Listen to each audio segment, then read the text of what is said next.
Well, welcome. This is 5.2, inverses of quadratic functions. Sorry that you missed class, or if you're on here just studying some more, I'm just going to briefly go over it. What function is the inverse of a quadratic function? Well, we looked at inverses yesterday, and we know that when we draw the xy line, we can flip the original line over that xy line as a reflection, and we can get the inverse. Now, an interesting thing happens today. We learn about one-to-one functions. Linear functions are one-to-one. Do you see how when it flips over, it's still a function? And this was a function, the original. That's one-to-one. On a quadratic, they're not one-to-one, because when you flip this over the xy, it's no longer a function. Okay, so it's not a one-to-one function. Y is a linear function with a non-zero slope, a one-to-one function. The reason being that your x and your y doesn't cheat. So for every x there's exactly one y, for every y there's exactly one x. That's why this one does not work. It's because you have the y's cheating. So when they flip over, it becomes the x cheating. Okay? In other words, the 4 has two different partners, a -2 and a +2. Can't have that to have function. Okay? And that would be the x value when you get over to the inverse, so that's why it's not the function. Okay. Let's see what else we have. It says, y is a linear function not one-to-one if the slope is 0. Well, if we think about that, the slope being 0 means that the linear line would be right at a number like at 1. That means all of the answers here on the output are 1. Therefore, when you go to your input and they're all the same number, it's no longer a function. Okay. 1b. Why is the quadratic function not one-to-one? It's what I already went over. Because it doesn't have one output for each input. Explain why the reflection of the graph gx across the y equals x line is not a function. Vertical line test, what we already mentioned. Vertical line test causes the vertical line to hit it twice, and that means there's an x cheating. It's no longer a function. Okay, next page. We went ahead and we restricted the quadratic function right through the vertex, and that allowed it to become a one-to-one function because no longer would it cheat. And we looked at this and we said, if we stop right here and we just go forward, then there's no cheating for either one, and that will create an inverse function. And that is absolutely correct. Okay? So then we came down here, and all that we're doing is we're plugging in these values, 0 in for x squared, so you'd have 0 squared is 0 times 0.5 would be 0. 1 squared is 1 times 0.5 is 0.5. 0.5.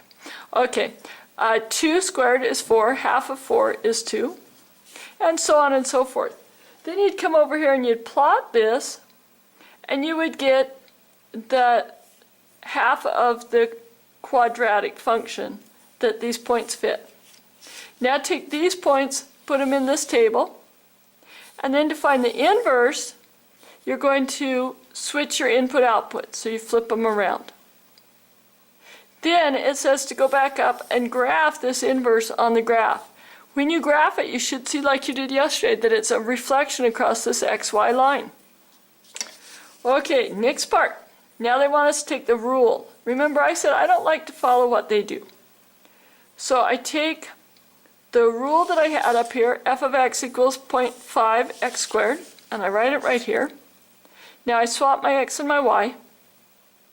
Circle the y, I want to get them alone. First thing would be to divide by 0.5 on each side.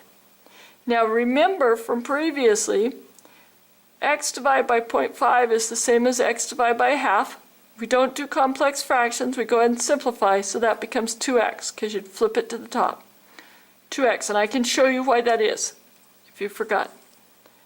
Okay, so we have 2x equals y squared. We need to get rid of the square, so we square root each side.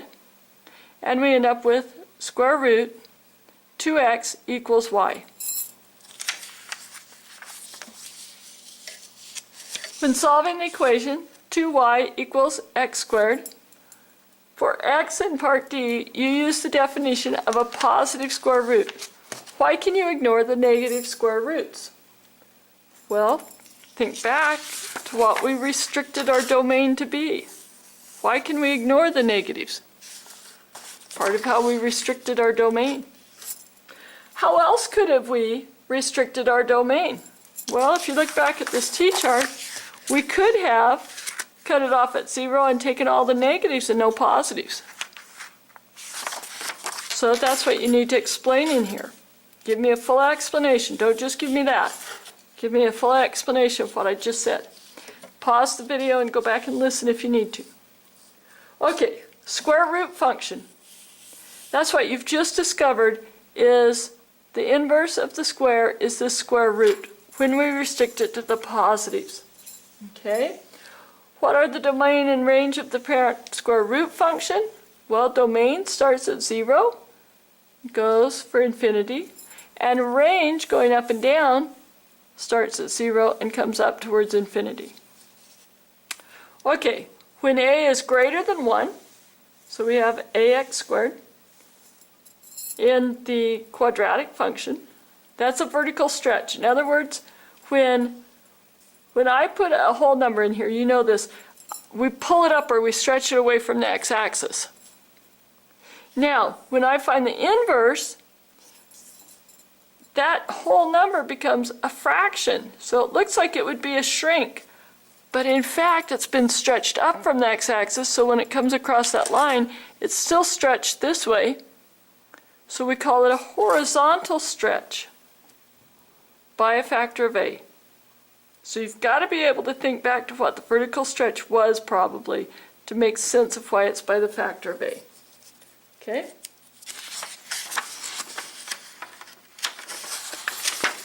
Last page of the notes from in class. They give us a function, dt equals 16 t squared. And it says that this function gives the distance in d in feet that dropped an object falls in t seconds. Write and graph the inverse function t of d to find the time t in seconds it takes for an object to fall a distance of d. Then estimate how long it will take a penny to drop into a well to fall 48 feet. Okay? So we take the original function, and we know that this is an a value. We already know that the ax squared becomes square root 1 over ax. We've just seen that pattern. So just follow that pattern. We'd put 1 over 16, and now we know that t of d means that the d is in here. Okay, because we had to swap our input and output. Now it says to complete the table, so you're simply going to plug in your values. Plug in 0 for d, 1/16 times 0 would be 0. Square root of 0 is 0. 4/16 is 1/4. 1/4, I didn't do it there, but square root of 1/4, that square root of 1 is 1, square root of 4 is 2, so you get 1/2. 16 times 1 is 16, 16 over 16 is 1, square root of 1 is 1. Go ahead and plug in these others and figure them out. Then what you need to do is take these points and plot them on this graph. You will get a square root function. It should come out this way. Next thing they want you to do is calculate how long it will take for this penny to drop 48 feet. So you plug 48 in for the d. 48 divided by 16 is radical 3. Radical 3, if you plug it in a calculator in your phone and the calculator set, and you'll get 1.7. So it will take about 1.7 seconds for that penny to drop. Okay. That is the notes from today. The homework tonight, you need to go ahead and reflect back on that problem. Explain why the domain is restricted. Well, think back to what time represents. Okay?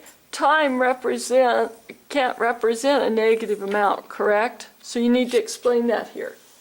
Always look back at what variables are representing when there's restrictions.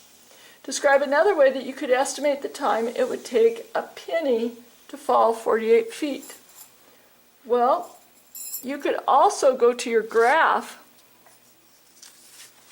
that you've made and go to the 48-foot distance and come up and see if it agrees with what you got algebraically, okay, by plugging it in. Here's the homework for tonight. Give you an example. You know that's an ax squared, so you know it's going to become, in the inverse, radical 1 over ax. Okay? So you would write 1 over 2x, and then graph this one. Graph your xy line. You've got this one graphed. 0 squared is 0. 1 squared is 1 times 2 would be 2. 2 squared is 4 times 2 would be 8. So there's your points. They did restrict your domain to x is greater than 0, so you don't need to go the other way. Now we just go straight across in a mirror image of what this is.